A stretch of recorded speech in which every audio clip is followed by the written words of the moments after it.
Kaasaegsete tuulikute eluiga on juba üle 30 aasta ja ning korralikult hooldades on võimalik nendega veelgi kauem elektrit toota. Kui tuulikute eluiga lõpeb, siis tuulikud võetakse maha. See kohustus on tuulepargi omanikul nii hoonestuslaas kui ka omanikega sõlmitud hoonestusõiguslepingutes. Tuulikud koosnevad vundamendist, tornist, kondist ja labadest. Tuulikute vundament koosneb raudbetoonist.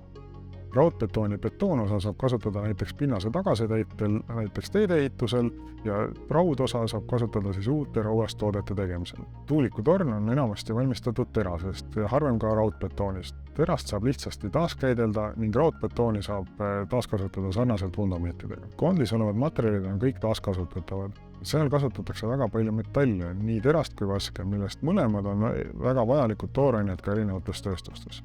Senini on kõige keerulisem olnud labadega. Labad on valmistatud komposiit ehk liitmaterjalist ja senini on olnud ka kõige keerulisem labade kihiti lahti võtmine. Selleks, et tuulikud töötaksid võimalikult efektiivselt, peavad olema tuuliku labad võimalikult kerged ja tugevad.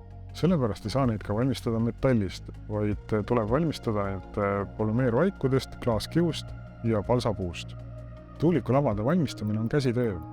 Selle käigus laotakse tuuliku laba vormi mitukümmend kihti klaasriiet, mida siis kohati tugevdatakse ka palsapuuga. Peale seda pumbatakse laba vormi vaakumkeskkonnast polümeervaik. Tuuliku tootjad on otsinud juba kaua aega lahendusi labade taaskasutamiseks.